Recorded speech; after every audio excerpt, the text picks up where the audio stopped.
Ladakh Leh press club के press बंधुओं को मेरा अभिनंदन। जैसा कि 3 तारीख के पोलो ग्राउंड में जो हिस्टोरिक हमारा प्रोसेशन हुआ था, एपेक्स बॉडी और केडी के जो 4 पॉइंट एजेंडा को लेकर और केंद्रीय सरकार के साथ हाई पावर कमेटी के साथ बातचीत का जो सिलसिला चल रहा है, उसके बारे में एक बहुत ही बड़ा प्रदर्शन लेके पोलो ग्राउंड में हुआ। और जैसा कि हमने उस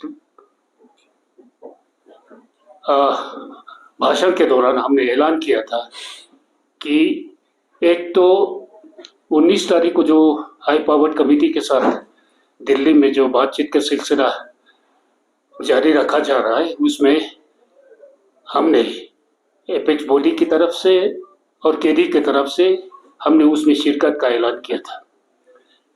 लेकिन साथ ही साथ हमने ये भी खदशा जाहिर किया था उसमें, क्योंकि आप सभी जानते हैं कि ये बातचीत का सिलसिला काफ़ी दिनों से चल रहा है और जो लास्ट जो हमारी मीटिंग हुई थी नई दिल्ली में, उसमें पहली बार एक रिकॉर्डेड मीटिंग ऑफिशियल तौर पे मीटिंग का सिलसिला हुआ और उसमें केंद्र जो हाई पावर कमेटी की तरफ से हमें ये कहा गया कि लेके एपेक्स बॉडी और करगिल डेमोक्रेटिक अलायंस को कि जो भी मांगे हमारी है उसको हम लिखित तौर पर उनको पेश करें।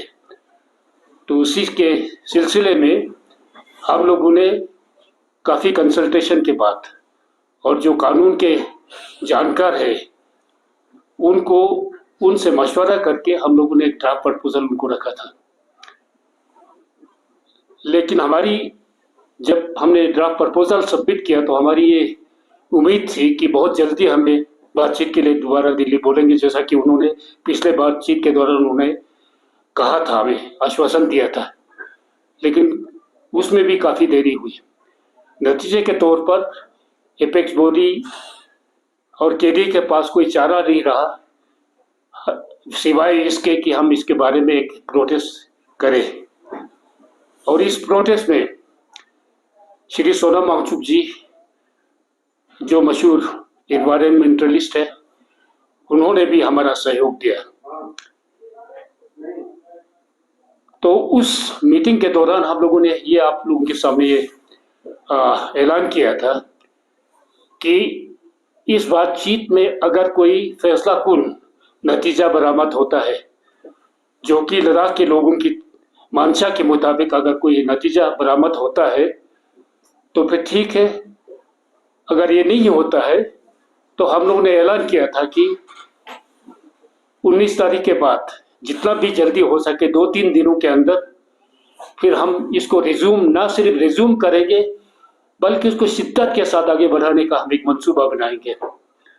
और उसी के सिलसिले में हमने ये भी अनाउंस किया था कि एपेक्स बॉडी की तरफ से एक कमेटी बनेगी, श्री सेरिंग दोरजे लापरुक उनकी क़यादत में कमेटी बनेगी। उसी के सिलसिले में हमने कल एपेक्स बॉडी की मीटिंग की ले में और उसमें हमने फैसला किया सेरिंग दोरजे जी की क़यादत में जो कमेटी बनना है, उसमें एक तो जितने भी सोशल रिलीजियस ऑर्गेनाइजेशन के हमारे रिप्रेजेंटेटिव वो होंगे। एक्टिव पॉलिटिशियन को हमने उसमें नहीं रखा है। उसके अलावा यूथ को हमने तरजीह दी है, यूथ रिप्रेजेंटेटिव उनको रखा है और उनका ये जिम्मा हमने दिया कि जितना जल्दी हो सके, चाहे उसके लिए इस कमेटी के मेंबरान को ब्लॉक लेवल पर लोगों के साथ रास्ता भी कायम करना पड़े, जो हम स्ट्रगल है उसको आगे बढ़ाने के लिए, जो तेजतर करने के लिए जो हमने फैसला किया था, उसके लिए प्रोग्राम तैयार करें। और उस सिलसिले में उनको टाइम फ्रेम के अंदर हम लोगों ने ये रिक्वेस्ट किया है कि एक प्रोग्राम बनाए।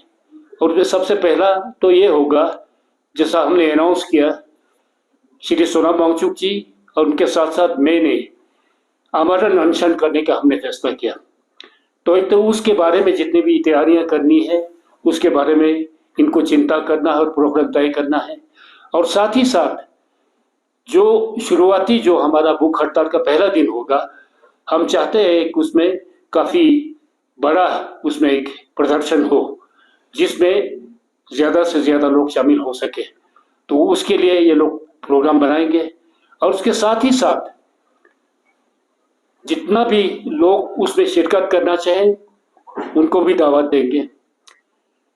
और चूंकि हमें लगता है ये सिलसिला काफ़ी देर तक चलने वाला है, तो उसको मद्देनज़र रखते हुए हम लोगों ने ये भी महसूस किया है, हो सकता है कल हमारा अनशन की हमने घोषणा की उसमें हमारी जान जाए, तो ये सिलसिला शुरू रखना है।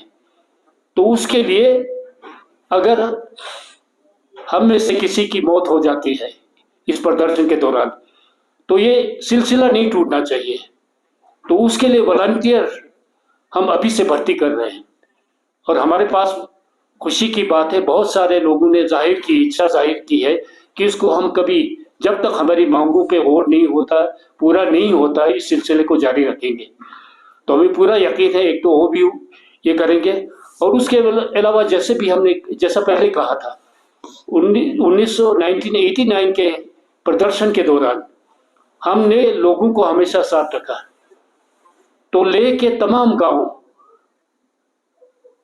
सिलसिलेवार तरीके से इसमें शमूलियत करने के लिए 1, 2, 3 दिन, जितने भी दिन के लिए वो भूख हड़ताल पे बैठ सके, तो हमारे साथ वो भी उसमें शिरकत करेंगे। तो इसका भी प्रोग्राम ये इनको करने की जिम्मा दी गई है। तो हमें यकीन है कि पहली बात तो हम पूरा पॉजिटिव माइंडसेट के साथ 19 तारीख के बातचीत के लिए हम जाएंगे बातचीत में।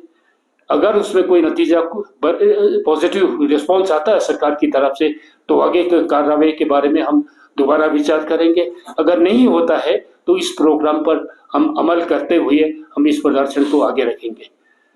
तो आज का जो प्रेस जो हमने कॉन्फ्रेंस की है आपके साथ, तो आपके जरिए इसको हम सरकार की तरह जिला इंतजामिया की तरफ और ये यूनियन टेरिटरी एडमिनिस्ट्रेशन और लोगों की तरफ ये हम उनके ध्यान को आकर्षित करने के लिए हम चाहते हैं कि आपके जरिए उन तक पहुंचे। सर, आपको लगता है कि पॉजिटिव एक आउटकम होगा 19 का जो मीटिंग होने वाला है, क्योंकि पार्लियामेंट का अभी जो लास्ट सेशन है वो भी खत्म होने वाला है, उसके बाद तो पार्लियामेंट का सेशन होगा ही। पार्लियामेंट के सेशन से बातचीत का कोई सिलसिला नहीं होगा। हम तो पहले भी कह चुके हैं कि ये इतना जल्दी हमें इसके बारे में फैसला होना पहले भी हमारी तवक्को नहीं थी, क्योंकि इस मीटिंग के दौरान अगर पॉजिटिव कमिटमेंट उनकी तरफ से आता है तो उसको अमली शक्ल देने के लिए और उसको फाइनल ये स्थिति तक पहुंचाने के लिए एपेक्स बॉडी के लिए कि joint meeting high power committee, इसके बाद ये सिलसिला आगे भी चलना पड़ेगा। तो ये तो चलता रहेगा, लेकिन हम ये उम्मीद करते हैं कि अभी भी सरकार के पास समय है। अगर उनकी तरफ से हो सकता है कि ऑर्डिनेंस के जरिए अगर इस तरह का कोई हमें कमिटमेंट दे सके, या नहीं तो लिखित तौर पर कोई कमिटमेंट हमें दे सके, तो उस पर फिर हम आगे चर्चा करेंगे। नहीं तो ये सिलसिला हम समझते हैं कि लॉन्ग टर्म सिलसिला है।